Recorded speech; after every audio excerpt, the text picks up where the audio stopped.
Hello guys, welcome to Matrix Tutorials, a place for some exciting video tutorials on physics, maths and computing. In this video series, we would learn one of the most important features of the Java platform, that is Java Database Connectivity or Jdbc. So let us start.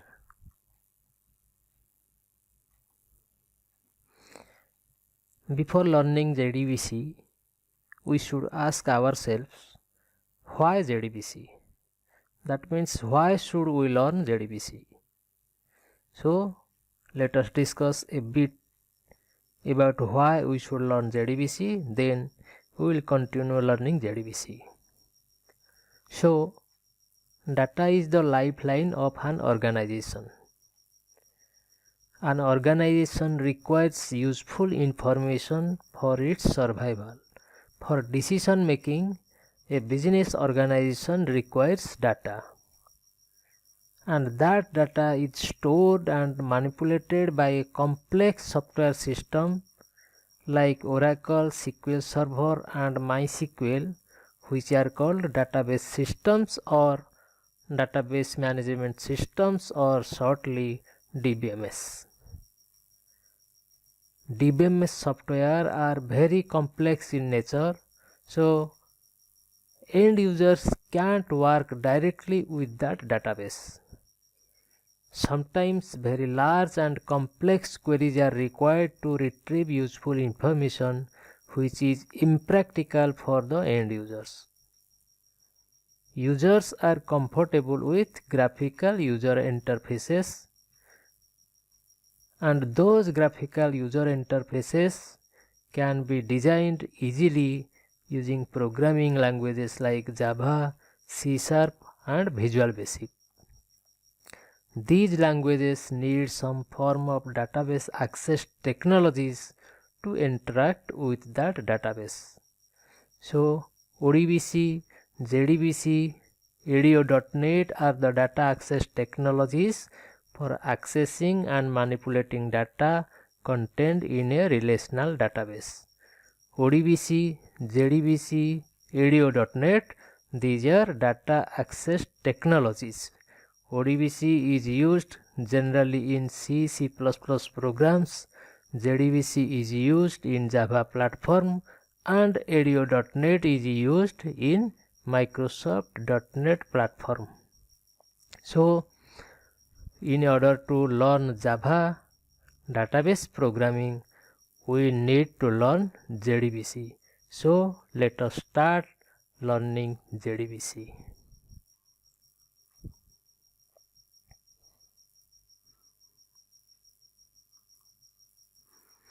First we will discuss what Jdbc is. Jdbc is an acronym for Java Database Connectivity. It is a standard Java API or application programming interface for database independent connectivity between the Java programming language and a wide range of databases like Oracle, Microsoft SQL Server and MySQL. You can see in this picture, this is a Java application and this is a database.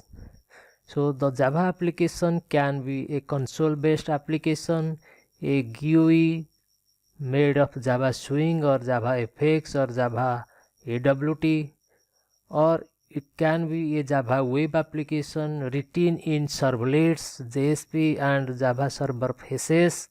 It can also be an enterprise application using EJB, JMS, JPA or any other technology, and it may be any other type of Java application.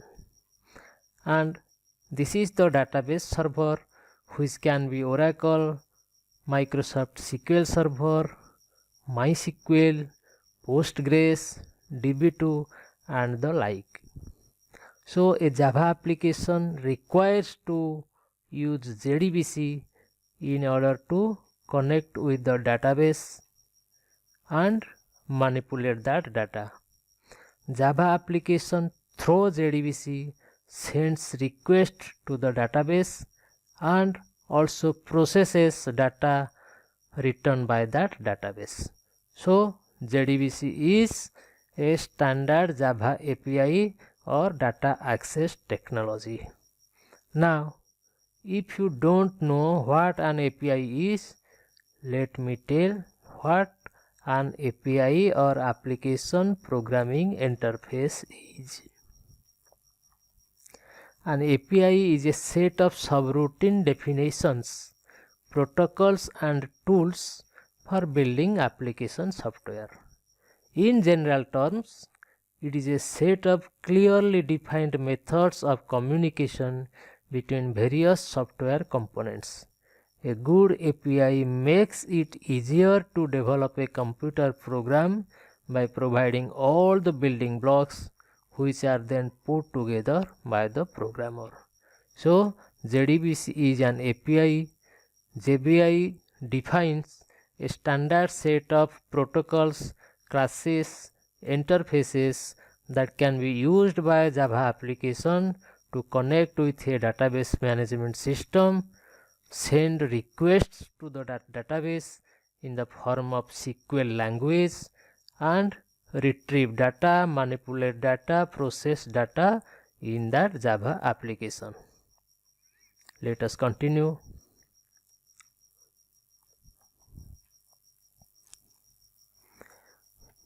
As I told, JDBC is a software that provides a complete set of interfaces for developing database applications in Java.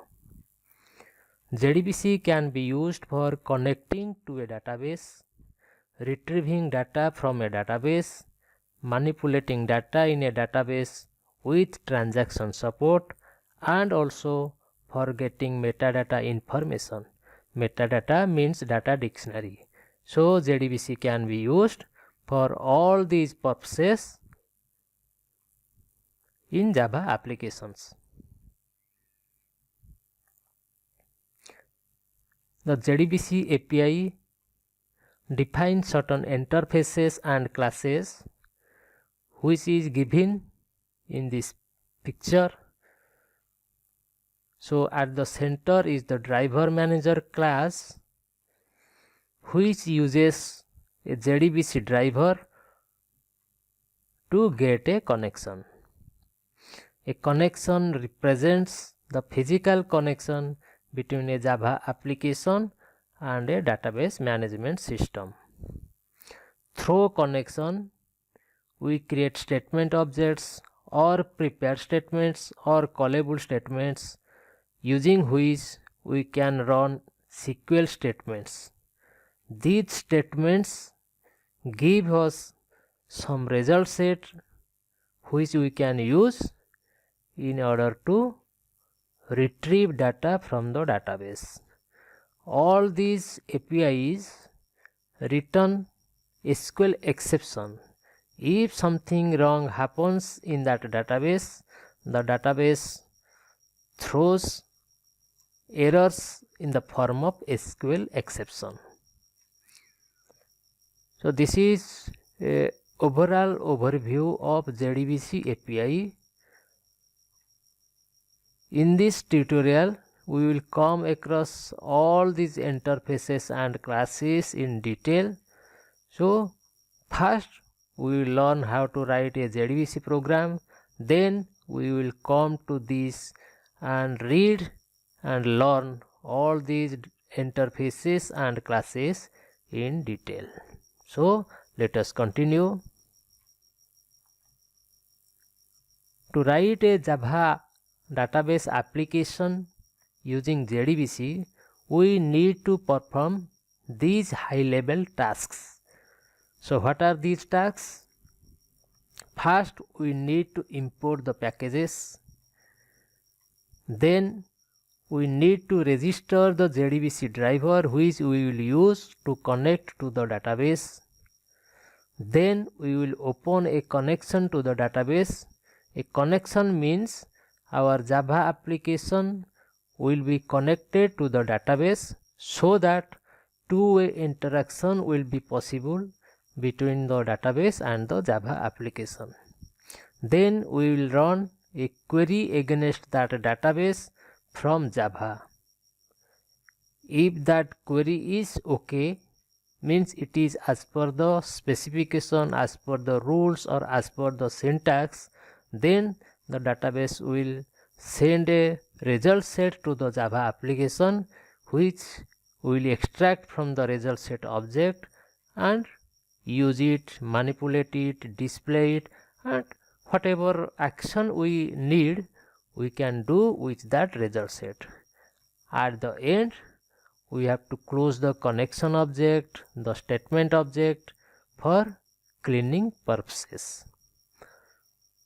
So let us discuss all these 6 steps in some more details. First step is to import the packages. We need to import mainly java.sql package in order to use Jdbc classes and interfaces like driver manager, connection, statement, and result set. Secondly, we need to register the Jdbc driver. Jdbc driver is specific to a specific database. So in order to get connected with a particular database, we need a particular Jdbc driver, and that Jdbc driver must be registered with the driver manager class so that it can be used in the database application written in Java. After registering the Jdbc driver, we need to get a connection with the help of that Jdbc driver by calling driver manager.getConnection method or driver.connect method, and the connection object represents a physical connection with the database. After getting a Jdbc connection, we need to execute a query using a statement object or any of the child object of the statement, that is callable statement or prepared statement. The query can be a select statement, can be an insert statement, update statement, delete statement, create table statement, create view statement. Any statement which is recognized by that database we can run from Java application. If the SQL statement is a query statement, means a select statement, then the database returns a result set. The result set wraps the data returned by that database. We retrieve that data using different get methods of the result set object. And finally, we clean up the resources by calling the close method of the result set object, statement object, and connection object.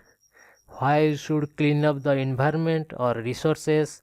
Because database connections are very costly.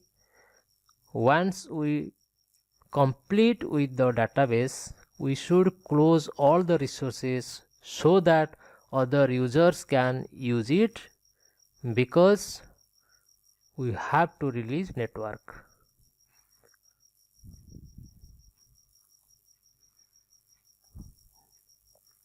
This is our first Jdbc program. For the first time, if you look at this program, it will be very complex. So later we will discuss in more detail all these steps.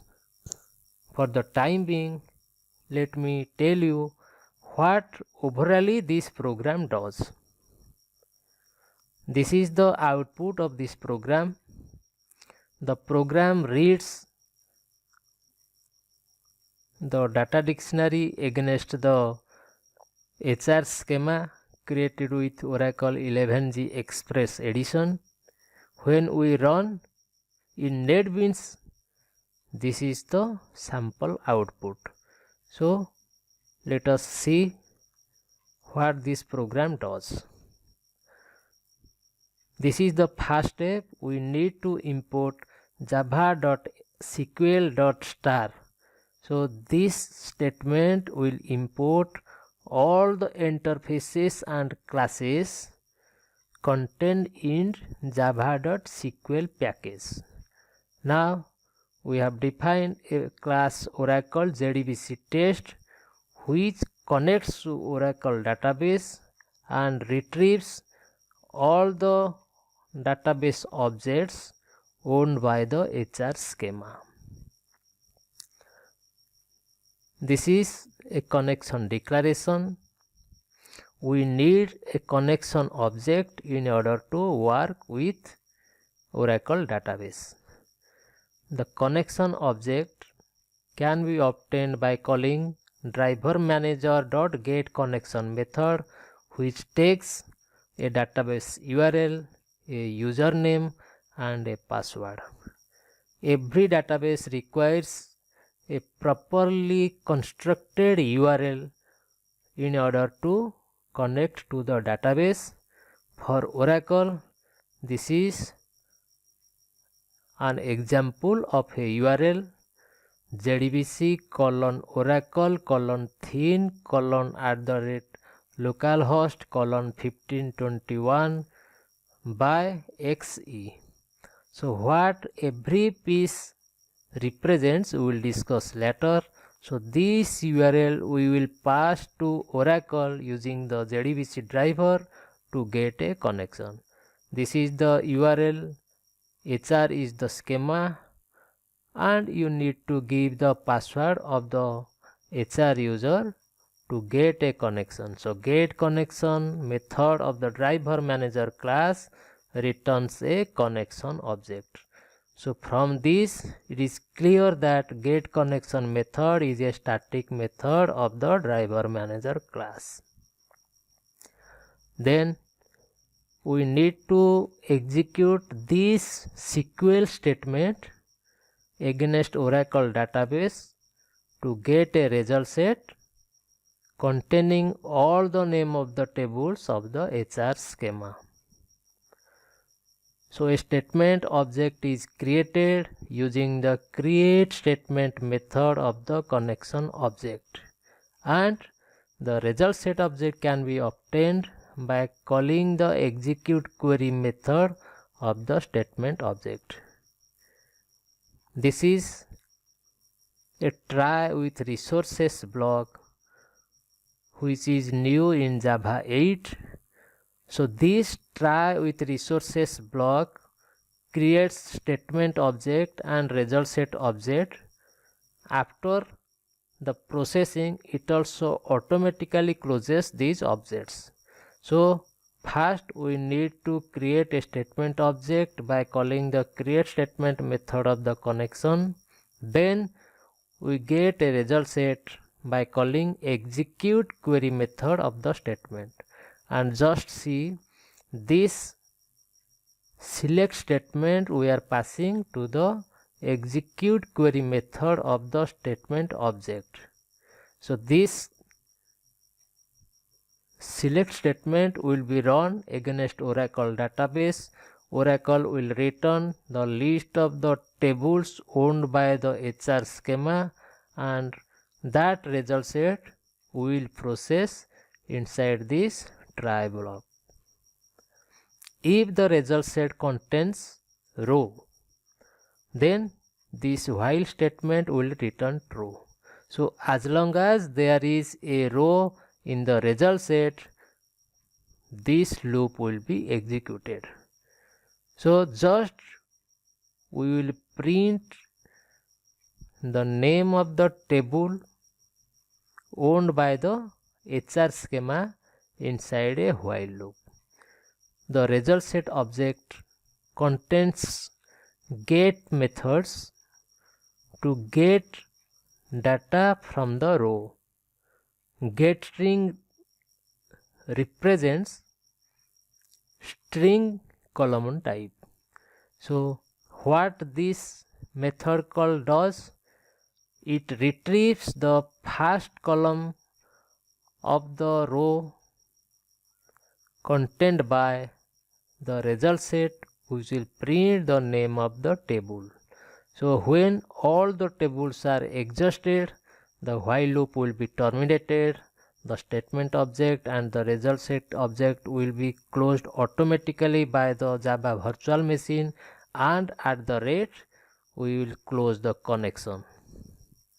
All these methods, get connection method of the driver manager class, create statement method of the connection object, execute query method of the statement object, next method of the result set object, and get string method of the result set object, all throw SQL exception, which is a checked exception and needs to be caught inside the Java application.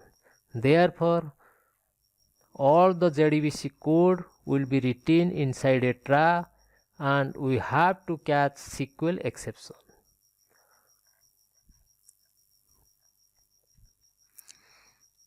So let me show you once again all the steps in brief. First, we need to import the packages.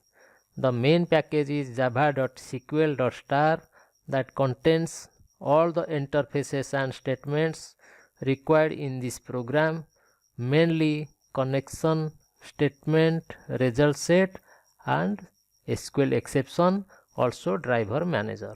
So connection, statement and result set, these three are interfaces, driver manager and SQL exception are classes.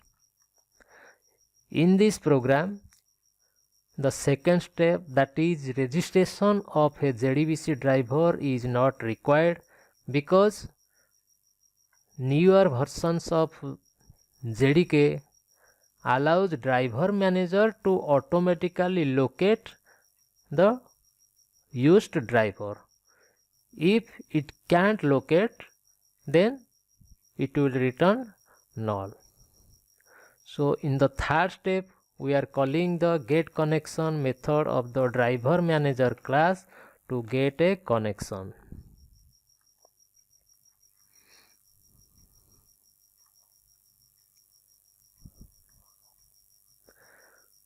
We need to execute a query in SQL against the database. This is done through the statement object or any of its sub interfaces. So there are three interfaces related to executing statements. One is statement itself, which is used for static SQL statements. The second one is prepared statement, which is used for executing dynamic SQL, and the third one is callable statement, which is required to execute store procedures. More on statement, prepared statement and callable statement will be discussed in an upcoming video.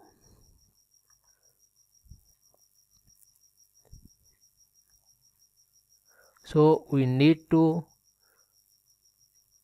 process the data returned by the database. If the SQL command executed is a select statement, the database returns a result set. We will use this result set to display data or in other purpose. At the end, we have to clean up the resources. Cleaning the resources facilitates the system to serve other users. Once again, I am showing the output. This is the output run by the program. I have shown this using NetBeans. So the HR schema installed with Oracle 11g Express Edition contains all these tables and views. This is a view and all these others are tables. So this much is for today. We will continue next in the upcoming video. Thank you.